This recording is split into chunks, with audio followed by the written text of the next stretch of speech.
Chapter 6. Under Pressure. Saturday arrived too quickly. I was totally unprepared to be charming and witty. I wasn't settled yet. I wasn't comfortable in my new surroundings. It was different back home. What if my family embarrassed me?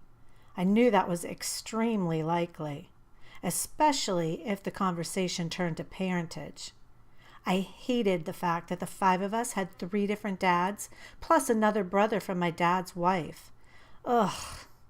I'd do my best to steer the conversation away from that topic.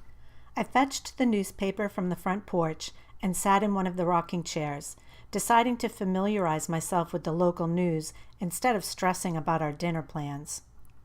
With my second cup of coffee in hand, I started reading the front page of the Penn Observer. Effingham County Commissioners meet to discuss budget for upcoming fiscal year. Curbside recycling coming to Pooler. Blah, blah, blah. Holding these few pages in my hand reminded me that I hoped to one day be writing Pulitzer-worthy articles in a major market. Page 3 contained the first story I found to be even remotely interesting.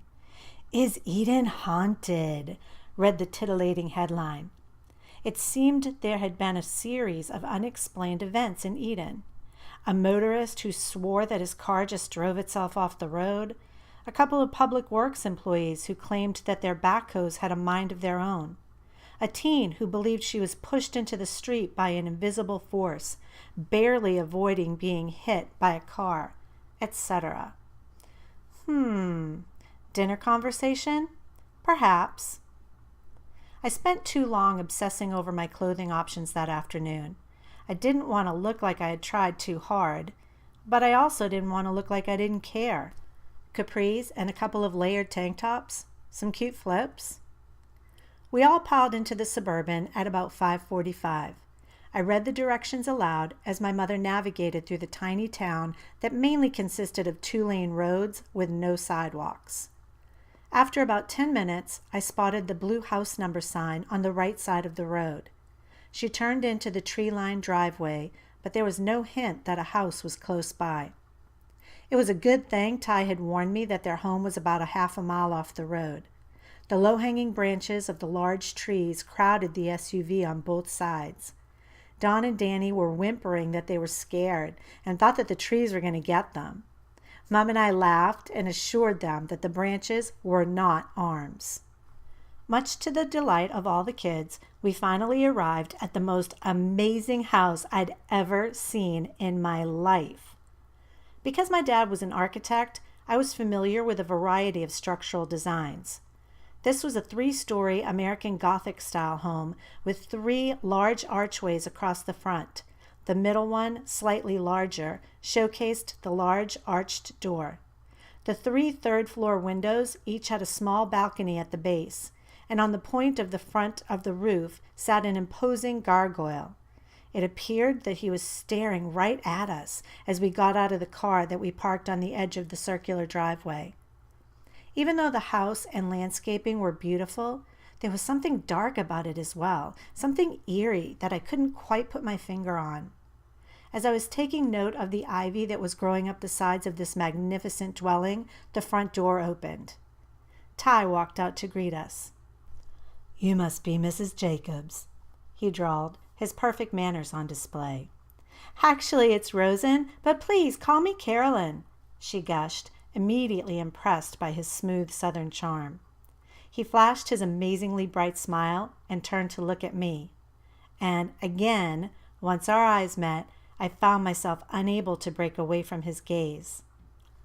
"Essie, won't you introduce me to your sisters and brother?" he said without looking away. "Of course," I complied, wanting yet unable to take my eyes off of him. "You remember Jamie from the Piggly Wiggly?" I said with a slight smirk and a shake of my head. It was still hard for me to say that name with a straight face. He nodded. "And this is Robin, Don, and Danny." "It's so nice to meet y'all," he said politely, finally looking away from me. "Please, come in," he continued as he led us in through the front door. The foyer was truly grand. An antique chandelier hung from the high ceiling, its crystals sparkling as the sun's rays, streaming through a half-moon window above the front door, bounced off various glass objects in the two adjacent rooms. Costly antiques placed tastefully here and there revealed one of the Gregory's interests. As Ty was leading us to the dining room, a large, ornately framed painting caught my eye. There was something vaguely familiar about it. When I stopped to examine it further, Ty noticed my interest and walked up behind me. The others kept walking. He startled me when he whispered, too close to my ear for comfort, "That's Pennimew. He taught men to understand writing and the use of ink and paper, hence the name of the local newspaper, which, not coincidentally, is owned by my family. What do you think?" Honestly, I couldn't think with him standing that close to me. I purposefully cleared my throat and gulped, then stepped to the left and turned to face him. I started. Truth be told, it wasn't my taste at all, but it was interesting, so that's what I said. "It's interesting and colorful. Is he an angel?" "Yes, although some say he was a fallen angel, and that symbol is the same symbol we use for the paper." That's what caught my attention. I knew I had seen it somewhere. He smiled. "Ready to join the others?" "Sure." Joining our families in the huge dining room, Ty introduced me to his parents and his twin sister, Mara. They were all dressed in casual couture, and everything about them screamed sophistication and refinement, which did nothing to alleviate my self-consciousness.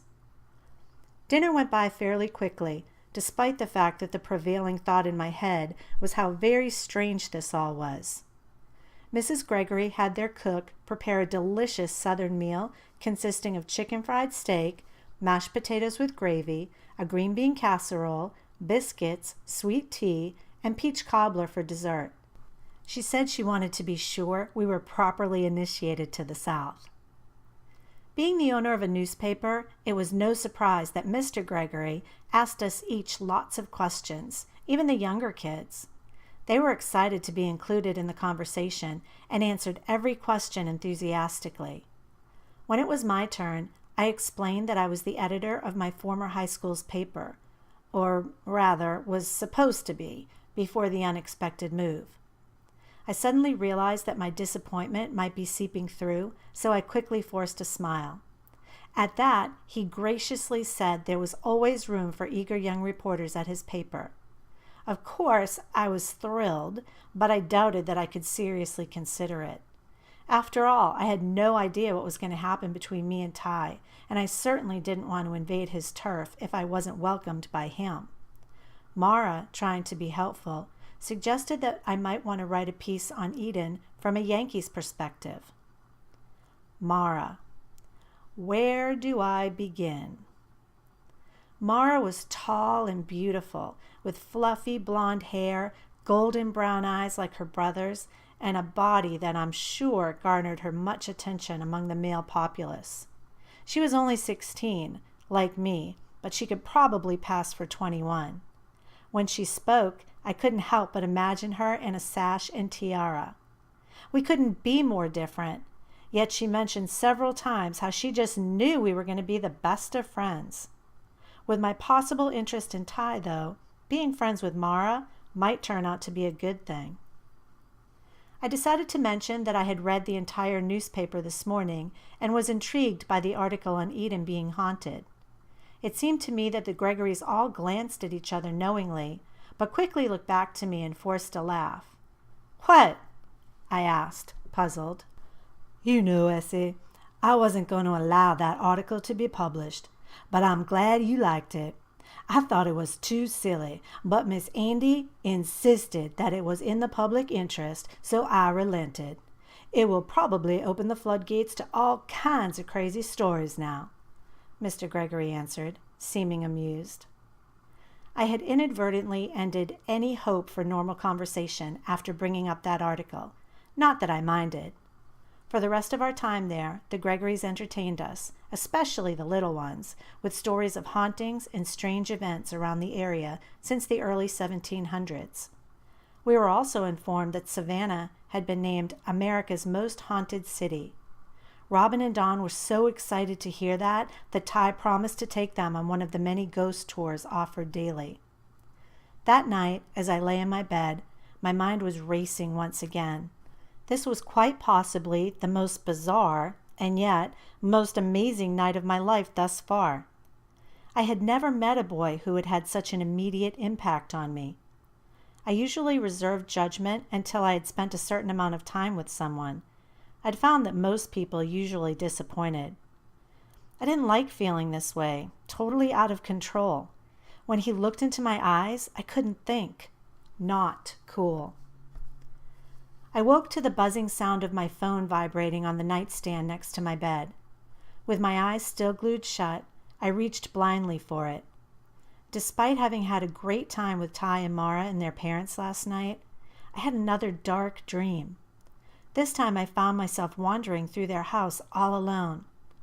Trying not to think of it, I attempted to open my eyes. The left one opened slowly, but the right one was stubborn. This was normal for me.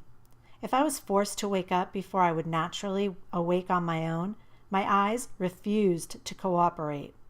And when they finally surrendered to the inevitable, they looked like puffy marshmallows.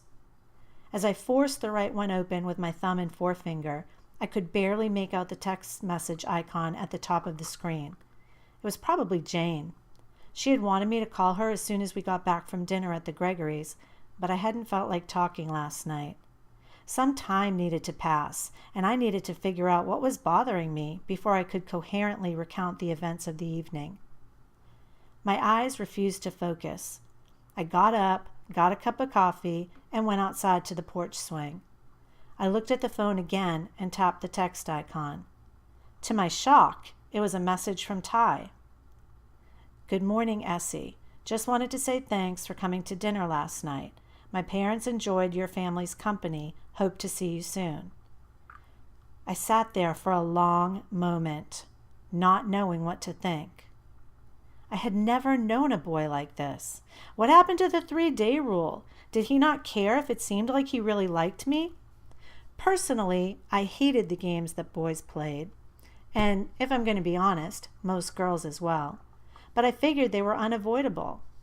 This was uncharted territory.